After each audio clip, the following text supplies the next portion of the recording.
I couldn't really think of a good intro, but I got this guy today in the mail. He's pretty cool, I guess. Tyranitar, pretty sweet. I also ordered like 7 boxes of sleeves, so they just like took the whole display and shoved it in a bag, and then they sent it to me, just like this. Okay, hand camera thing.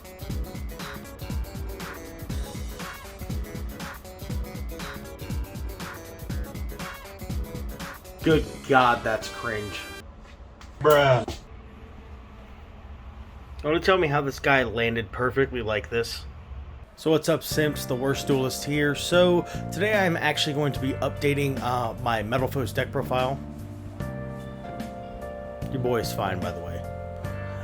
This is actually a pure build. I was playing the Zodiac version for a while, which is really cool, but it just kind of suffers like a lot of issues, just inconsistencies, because you just need more pendulum monsters. So yeah, this is a 45 card pure build. I mentioned that in the profile too, but yeah, someone requested this, so shout out to you, man. You're definitely the guy. But yeah, there's not really, I pretty much explained everything in the deck profile, so we can just move on to that and take a look at it. Alright, so I actually forgot I even had this mat. I was actually just like going through some bulk and I found it at the bottom. So that's like partly what inspired me to do the profile. And also someone, surprisingly enough, in my comments section asked for the list that I played in the duel video where I played against Shadal Logistis. So yeah, here's the profile. We'll just get right into it. So you just play 3 of all the METALFOEs. I upped the Bismugear because of another card choice that I made later on in the deck, which I will explain. So yeah, I play 3 of all the ones that pop, just because like they're the best METALFOE cards, and I actually even play the Vanisher now. So I'm gonna take a moment and quickly talk about Vanisher, because in my original profile I said I think the card really served one purpose, and it was to make calamities, and I honestly just like wasn't really a fan of it anyway.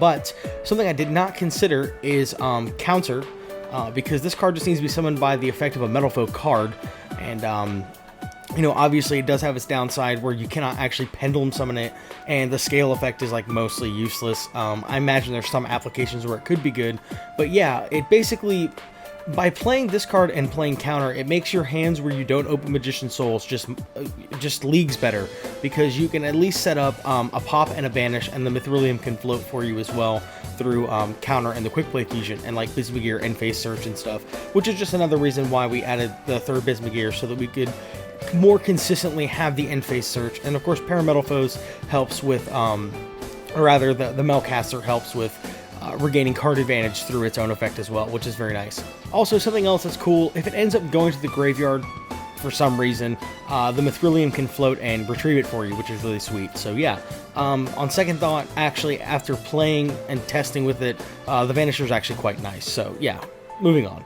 So for the other pendulum monsters we play in the deck, we have double Darkworm and the Gate Zero, and of course the Gate Zero is really nice because you can pendulum summon the Bismugear. Again, that's the aforementioned reason why I bumped Bismugear up to 3. This is one of the card choices. Granted, it doesn't really happen that often, but because like a lot of the times you just kind of go like Foolish or Shrine for this guy, and then you scale this so it's more counters for your Abductor. It like basically leads into like more 3-card combos to get the souls, which is really nice, because then all you have to do is scale a METALFOE monster and you have 3 counters, and then you can go get one of your combos, so on and so forth. So yeah, the Gate Zero was definitely a good inclusion, and of course it's level 7 as well for the absolute play, so that's nice.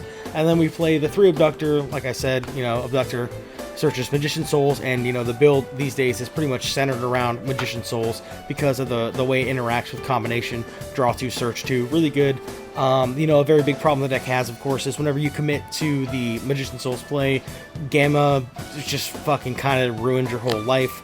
And then, you know, of course, this getting Ash doesn't really matter because you're just trying to, at bare minimum, get the searches off your combo, and it can, you know, fuel your Mithrilium as well. So, and the last 2 pendulum monsters are just your 2 targets for Magician Souls.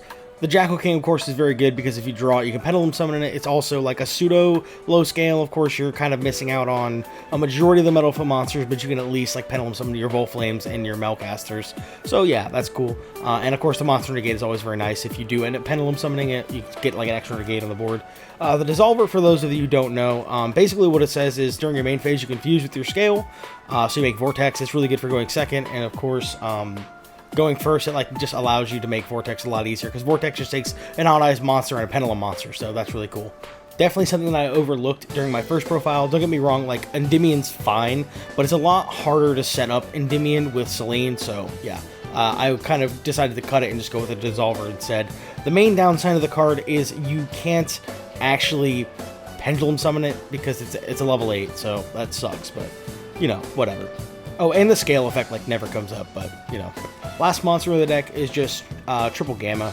So this is actually really good for countering your opponent's Gamma. So obviously if like you go Magician Souls, then you could just, and they Gamma you could just Gamma their Gamma. So yeah, that's pretty sweet and does feel good because Magician Souls of course activates an hand. And unless you search with Abductor, you're free to Gamma. And even if you do search with Abductor, you can pop it with a Scale, which is nice. Like if you're holding Gamma, you can pop it with a Scale, and then you can, you know, feel free to activate Souls, and then the Gamma will be live as well. And we're also playing Lambda in the extra deck, so that like if we can, you know, go Darkworm, Abductor, search Souls, we can then like make the Lambda, or you know, just through comboing in general, even without Magician Souls. It's just, you know, Gamma's really good. Spell cards. Double Summoner's Art, and then it's 3 Shrine, 1 Foolish. So, you know, the deck is currently 45. I was kind of trying to play a bit over 40 because you're playing a lot of METALFOE Spell and Traps, and then of course there's like Driver and then Dissolver and other cards. Like you don't want to draw Vanisher and shit. So it's really hard to escape that kind of deck building with Pendulums, and especially with like this deck particularly because you want to have almost like contingency play into the deck, and like, you know, just playing like the one of Gate 0 adds a lot to like what you can actually do, being able to utilize all your Pendulum cards. But you know, basically what I'm saying is like the Summoner's Art could probably go, and you could slim the deck down even more, or I could just like play a one of Painful Choice because it is a like a wider range of cards you can search. But basically the main idea behind this is it's just 2 counters for Abductor. Like this is 2 counters in the form of like Summon Abductor, Shrine, 1 counter, and then you can scale the Gate 0, and then I'll use the METALFOE, and again, it just adds to like the ability to have more 3-card combos, which is really nice.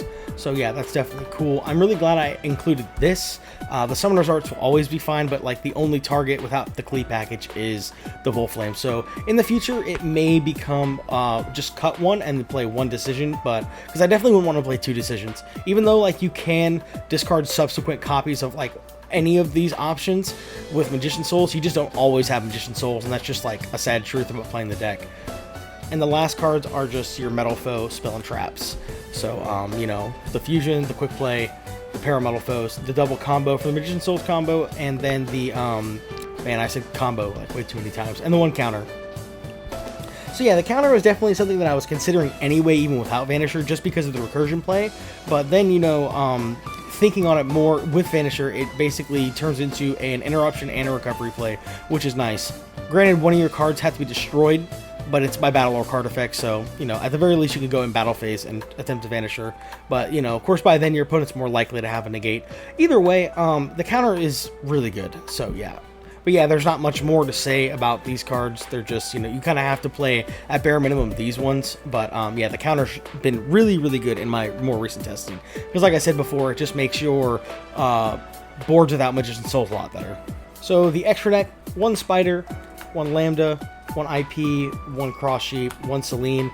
I feel like at the very least this stuff is quite standard for the deck. And then of course I'm playing the Lambda because of the fact that we're playing the Gamma, so it definitely has its uses as like even an end board piece. Like if we're holding Gamma, we might go for this guy instead of going for IP. But while you do lose out on the Unicorn, I feel like the Lambda Gamma is just like kind of insane. So yeah, utility, we have Unicorn, we have BLS. You don't really go into this a lot, it's just nice to have. And then of course the Unicorn is just your utility piece for climbing into access code off IP. So Appaloosa, because it's like really good to turn your Selene into this, mostly because we're playing Pendulum, so it gives you 3 arrows, and Appaloosa is just really good. So yeah, Appo. Access code for the OTK, so you can like actually kill your opponent. with like, you know, just a very generic means of killing your opponent, like not through fusion summoning and Mithriliums and yada yada and whatever. But the one absolute, it's definitely something that could come out, I suppose, but there's just combos where it just comes up. Like, it's again like one of those things like where you don't have access to Magician Souls, but if you have access to level 7s, you don't need Dissolver. You can just make this guy and still end on like a Mithrilium through like a pair of METALFOEs, and then the Vortex, and then we know potentially even like I said, the set quick play and the set counter with the end phase search. So yeah, we definitely decided to leave him in the deck. The Vortex to go along with it, he negate. So I mean, yeah. And then the only METALFOEs fusions I'm playing is Algahest and then double Mithrilium. This is something that I just like really needed a lot just in my testing. This is of course like the best METALFOE card. I mean, it floats and stuff, so there's just really no reason not to play 2.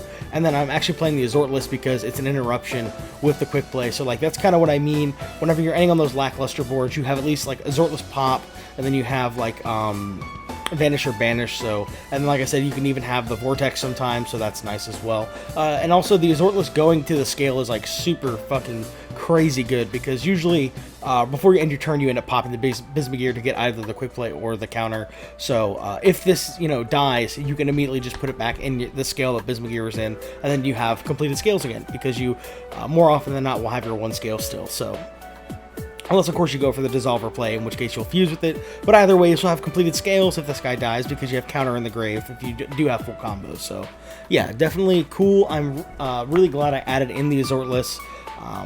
Pretty nuts. Unfortunately, like, it shuffles 2 guys back from your face-up extra deck, but, you know, whatever. So, yeah, this is the spicy METALFOE list that one guy asked for, so I made the profile. I'll probably continue to play the deck on the channel. It's really fun. Of course, it's one of my favorite decks of all time.